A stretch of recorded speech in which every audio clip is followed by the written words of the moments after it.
মাসে ২,০০০ টাকা লক্ষ্মীর ভাণ্ডার নিয়ে বিরাট ঘোষণা মুখ্যমন্ত্রীর। তো আপনারা ক্লিয়ারলি বুঝতেই পারলেন লক্ষ্মীর ভাণ্ডারে এখন থেকে ২,০০০ টাকা করে প্রতি মাসে পাওয়া যাবে। লক্ষ্মীর ভাণ্ডার নিয়ে একটি বিশাল বড় আপডেট এসেছে।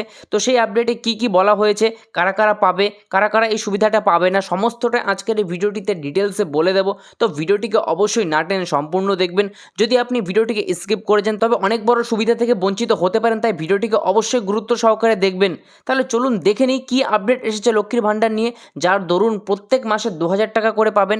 কবে থেকে পাবেন সেটাও আজকের এই ভিডিওটির মধ্যে বলা থাকবে। দেখুন কি বলছে, লক্ষ্মীর ভাণ্ডার হলো পশ্চিমবঙ্গের গৃহিণীদের আর্থিক সহায়তা প্রদান করার জন্য মুখ্যমন্ত্রী মমতা বন্দ্যোপাধ্যায়ের কর্তৃক একটি সরকারি প্রকল্প। এই প্রকল্পের আওতায় ২৫ থেকে ৬০ বছর বয়সী মহিলারা মাসিক ভাতা পান। জেনারেল মহিলারা প্রতি মাসে ১,০০০ টাকা পান। সেখানে তফসিলি জাতি অর্থাৎ যারা এসসি ক্যান্ডিডেট তারা প্রতি মাসে ১,২০০ টাকা পান। আজ পর্যন্ত সেটা তাই ছিল, কিন্তু কবে থেকে বাড়বে চলুন দেখে নিই। কি বলছে, ভাতা কি বাড়বে?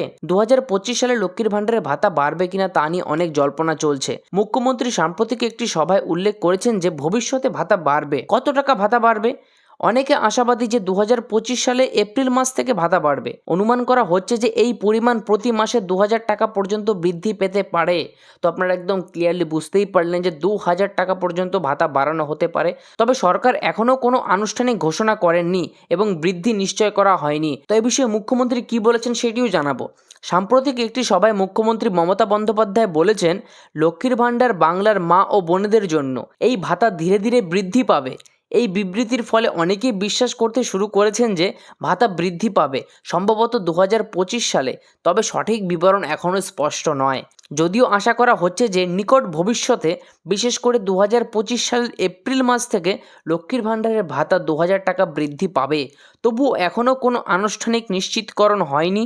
আপাতত ভাতা আসলেই বাড়বে কিনা তা জানতে সকলকে সরকারের ঘোষণার জন্য অপেক্ষা করতে হবে। এই বিষয়ে যখনই কোনো অফিসিয়াল তথ্য বেরোবে সঙ্গে সঙ্গে আমি ভিডিও বানিয়ে আপনাদের কাছে সেটি পৌঁছে দেব।